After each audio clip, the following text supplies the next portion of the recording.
Საქალაქო სასამართლოში სულ ცოტა ხნის წინ დასრულდა 4 ოქტომბრის საქმის განხილვა. განსასჯელის სკამზე დღეს 14 ბრალდებული ზის. მათ შორის ზურაბ ჭავჭანიძე, რომელიც ციხეში სრულ შიმშილობაზე გადავიდა. სხდომაზე ბრალდების მოწმეები დაჰკითხეს. დღეს ცნობილი გახდა, რომ ერთ-ერთ ბრალდებულ გიორგი რურუას ისედაც შეზღუდული სატელეფონო ზარის უფლება კიდევ უფრო შეეზღუდა. დაცვის მხარის თქმით, ამაზე პროკურატურაც და ციხეც ირიდებს პასუხისმგებლობას.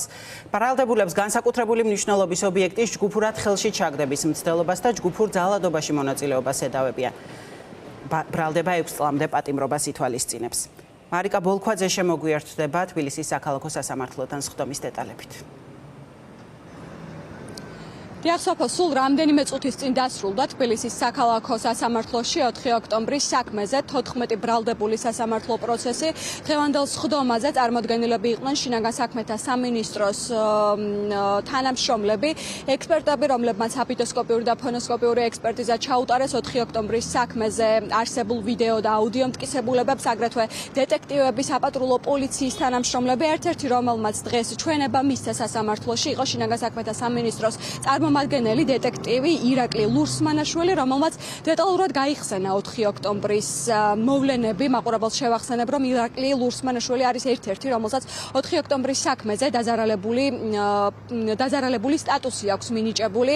მან აღნიშნა, რომ მისთვის 4 ოქტომბერს ის დემონსტრანტები, რომლებიც ათონელზე პრეზიდენტის სასახლესთან იყვნენ მისულები, საკმაოდ აგრესიულად გამოიყურებოდნენ, სახე ჰქონდათ აირწინაღებით დაფარული. მიუხედავად ამისა, მან შეძლო და ბრალდებულთაგან ერთ-ერთი გენადი კუპრეიშვილი ამოიცნო. ბუნებრივია, ამასთან დაკავშირებით უშუალოდ ბრალდებულ გენადი კუპრეიშვილს და მის უფლებადამცველსაც ჰქონდა შეკითხვები, თუ რა მახასიათებლებით, რა სახის მახასიათებლებით მოხდა გენადი კუპრეიშვილის ამოცნობა, თუმცა ძალიან ბუნდოვანი პასუხი გასცა ამასთან დაკავშირებით თავად დეტექტივმა. შესაბამისად, ეს აჩენს ეჭვს იმასთან დაკავშირებით, რომ მისი ჩვენება შესაძლოა საერთოდ სრულ ყოფილიყო და გენადი კუპრეიშვილი საერთოდაც ვერ ამოეცნო ათონელზე პრეზიდენტის სასახლის მიმდებარე ტერიტორიაზე.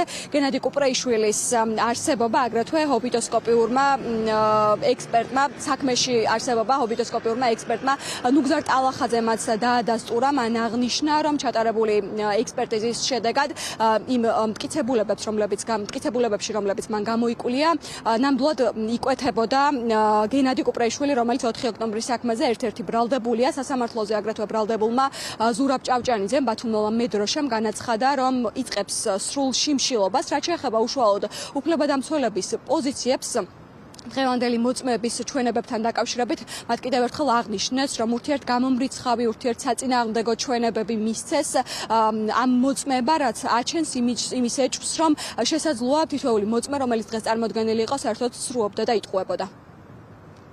დღევანდელ სასამართლოს სხდომაზე ბრალდების მხარემ გააგრძელა მტკიცებულებათა გამოკვლევა, დაიკითხა რამდენიმე მოწმე, მათ შორის დაიკითხა ექსპერტი, რომელმაც კონკრეტულ შემთხვევებში ჩაატარა კვლევები ორ ბრალდებულთან მიმართებაში და ჰაბიტოსკოპიური ექსპერტიზა და დაადასტურა კონკრეტულ ვიდეო ჩანაწერებში ბრალდებულების არსებობა.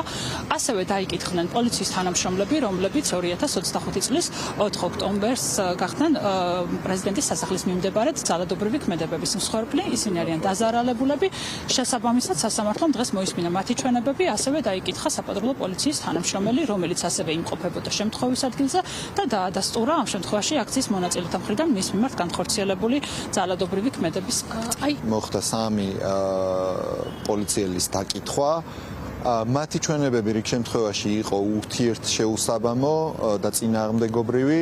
რიგ შემთხვევაში აშკარა იყო, რომ ისინი ცრუობდნენ და გულწრფელად არ პასუხობდნენ დასმულ შეკითხვებს. საბოლოო ჯამში ვერც ერთი მათგანის ჩვენებით ვერ დადასტურდება და არ მომხდარა მსგავსი რამ, რომ რომელიმე ბრალდებულს ჩაუდენია სისხლის სამართლის კოდექსით გათვალისწინებული რომელიმე დანაშაული. როდესაც პოლიციელი ატარებს ნიღაბს და შეუძლებელია მისი იდენტიფიცირება, ხდება მისი დეჰუმანიზაცია და ასეთ შემთხვევაში საპროტესტო აქციის მონაწილეების მხარეს აგრესია ბუნებრივად იზრდება. სწორედ ამიტომ სულაც არ იყო საჭირო ყველა პოლიციელის რაღაც ნიღბებში დამალვა. და მხოლოდ ჩემი დაცვის ქვეშ ყოფის მიმართ ხდება რაღაც საოცარი რამ. ანუ ის გაიყვანეს, რომ დაერეკა, ანუ 4 დღეში ერთხელ აქვს ეხლა უფლება, მანამდე ქონდა რომ ყოველდღე დაერეკა მისი ოჯახის წევრებისთვის, ახლა კი მოგეთ შეეზღუდა შემდგომ და 10 დღეში ერთხელ დარეკვის უფლება ის ფარგლებში სარგებლობდა, როდესაც გაიყვანეს, თუმცა არც ჩემი, ანუ როგორც ადვოკატთან დარეკვა ვერ მოახერხა, ასევე ვერც ოჯახის წევრებთან, ვერც მეუღლესთან და ვერც დეიდასთან.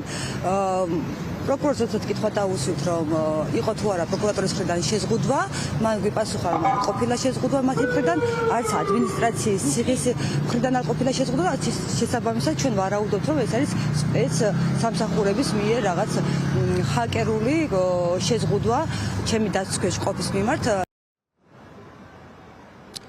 დღევანდელ სასამართლოს ხდომას პირადი გადაწყვეტილებით არ ესწრებოდა ბრალდებულთაგან ერთ-ერთი გიორგი ქორქია, როგორც მოისმინეთ, გიორგი რურუას ერთ-ერთ ბრალდებულს სატელეფონო ზარები აქვს შეზღუდული, რაზეც პასუხისმგებლობას არც პროკურატურა და არც უშუალოდ ციხის ადმინისტრაცია არ იღებს. მაყურებელს კიდევ ერთხელ შევახსენებ, რომ დღეს საბრალდებო სკამზე მსხდომ 14 პირს სტრატეგიული და განსაკუთრებული მნიშვნელობის ობიექტის ბლოკირებას და ხელში ჩაგდების მცდელობას ედავებიან. დანაშაული ჩადენილია ჯგუფურად. შემდეგი სასამართლო სხდომა უკვე ამ პირებისა ჩანიშნულია შემდეგ ორშაბათს 23 თებერვალს.